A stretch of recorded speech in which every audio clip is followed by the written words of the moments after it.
एक साथ 10 रोटी बनाने वाली बहू। मुझे तो आम की चटनी की खुशबू आ रही है।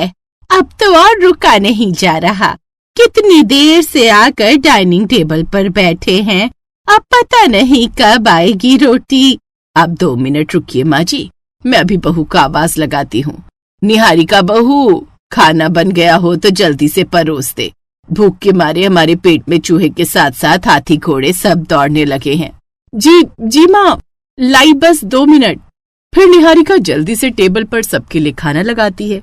जहाँ खाने वाले 7 जन, जिसमें उसकी ददिया सास, ससुर रामदीन, सास सावित्री, देवर अर्जुन और विशाल, ननद सिमरन और पति अभिषेक होते हैं, उन सबके सामने सब्जी और 10 रोटियां रखकर वो फिर से किचन में रोटी बनाने लग जाती है।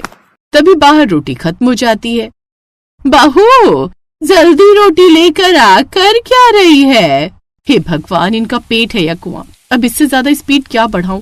इंसान हूं, कोई मशीन तो हूं नहीं।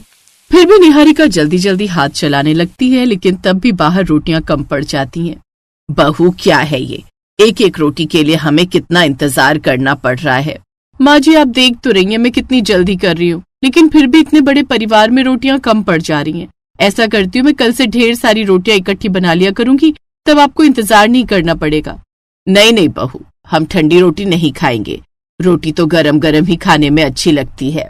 अब माँ जी, गर्मा गर्म खानी है तो इंतजार तो करना पड़ेगा, नहीं तो ठंडी रोटी खानी पड़ेगी। कहीं न कहीं तो आपको एडजस्टमेंट करना ही पड़ेगा। अब इतनी गर्मी में मुझसे इतना हो पा रहा है, वही बहुत है। ये आजकल की बहुएं भी ना गुलाब की पंखुड़ी की तरह एकदम नाजुक कली होती हैं, जिनको थोड़ा सा भी गर्मी में काम करना पड़ जाए तो उनकी हालत खराब हो जाती है।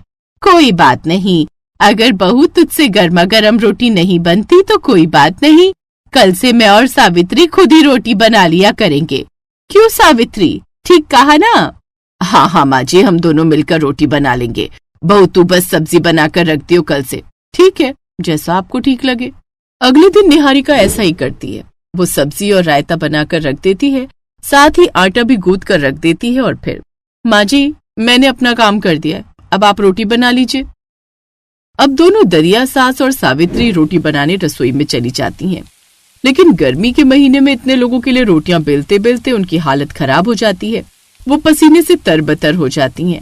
अरे मोरी मैया, इस गर्मी ने तो जान ले ली। इतना पसीना तो मुझे गांव की पहाड़ी चढ़ते हुए नहीं, इस रसोई में खड़े खड़े आ गया। ना बाबा ना, मेरे बस की ना है इस बुढ़ापे में रोटियां बेलना। सावित्री, ऐसा कर, तू ही बेल ले। ये कहकर दादी सास 4-5 रोटियां बेलकर ही रसोई से बाहर आ जाती हैं। अब सावित्री अकेले रोटियां बेलने लगती है, लेकिन गर्मी में उसकी हालत भी खराब हो जाती है और वो जैसे तैसे सबके लिए रोटियां बनाकर बाहर आ जाती है। हे भगवान, आज तो रसोई में खड़े खड़े ऐसा लग रहा है जैसे यमलोक का द्वार छूकर आई हूँ। बाप रे, हालत खराब हो गई मेरी। बहू, ऐसा कर, कल से तू ही रोटियां बना लिया कर, हमसे तो नहीं बनेंगी ये रोटियां। एक ही दिन में अकल ठिकाने आ गई इनकी। अगले दिन से निहारिका सब्जी बनाने के बाद एक साथ ही सारी रोटियां बनाकर रख लेती, जिसका नतीजा ये होता कि अब सबको ठंडी रोटियां खानी पड़ती। लेकिन अब कुछ न कुछ एडजस्टमेंट तो करना ही था। फिर भी बहू, जो बात गर्मा गर्म रोटी में है ना, वो इन ठंडी रोटियों में नहीं। ओफो, माँ जी तो गर्म रोटियां बनाने के पीछे हाथ धोकर ही पड़ गई हैं।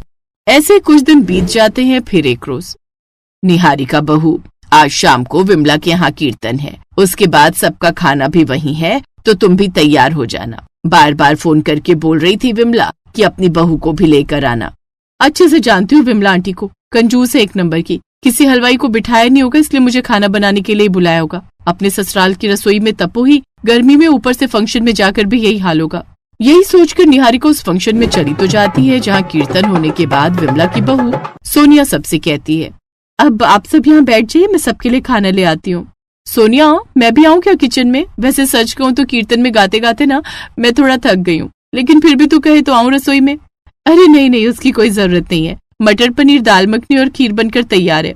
अब तो बस रोटियां बेलनी है, तो वो मैं झटपट बना लूंगी। पक्का ना? हाँ, डोंट वरी, हो जाएगा। सोनिया सबको एक साथ खाने बिठा देती है, जिसके बाद वो गर्मा गर्म रोटी सबको परोसती जाती है। इतनी जल्दी जल्दी उसकी रोटियों की स्पीड देखकर सावित्री कहती है, वाह वाह, विमला की बहू तो बड़ी फास्ट फॉरवर्ड है। देख तो अकेले कितनी जल्दी जल्दी सब लोगों को गर्मा गर्म रोटी परोस कर दे रही है। और ऐसा कोई भी नहीं है जिसके पास रोटी ना हो। सबकी थाली में गर्मा गर्म रोटी परोसती जा रही है। बात तो सही है, आखिर वो ऐसा कैसे कर रही है? मेरी तो घर के लोगों के लिए रोटी बनाकर हालत खराब हो जाती है। एक बार चलकर देखूं तो वो ये कमाल कर कैसे रही है। निहारिका रसोई में जाती है तो सोनिया की तरकीब देखकर तो हैरान ही रह जाती है। उसने एक आटे का बड़ा सा पेड़ा लिया, जिसे प्लेटफॉर्म पर फैला लिया और लंबे आकार में बना लिया। जिसके बाद एक छोटी कटोरी को उसने 10 जगह से लोई में डिवाइड कर लिया और फिर थोड़ा सूखा आटा लगाकर उन सभी 10 लोइयों को एक साथ बेल दिया, जिससे एक साथ 10 रोटियां बेलकर तैयार हो जाती हैं। और फिर बड़े से तवे पर उन सबको उसने सेक लिया। ये तो क्या कर रही है सोनिया? ये कैसी ट्रिक है? मैडम, ये तरीका है झटपट रोटियां बनाने का। वाह यार, तू तो बड़ी स्मार्ट निकली। अरे यही तो मेरी ट्रिक है, इससे एक साथ 10 रोटियां कुछ सेकंड्स में बन जाती हैं। ये तो बड़ी जुगाड़ू ट्रिक है। अब मैं भी कल से यही ट्रिक अप्लाई करूंगी। अगले दिन से वो भी वही ट्रिक अपनाती है। जैसे ही सब डाइनिंग टेबल पर एक साथ खाना खाने बैठते हैं। ये क्या बहू, आज तो तूने रोटियां बनाई ही नहीं।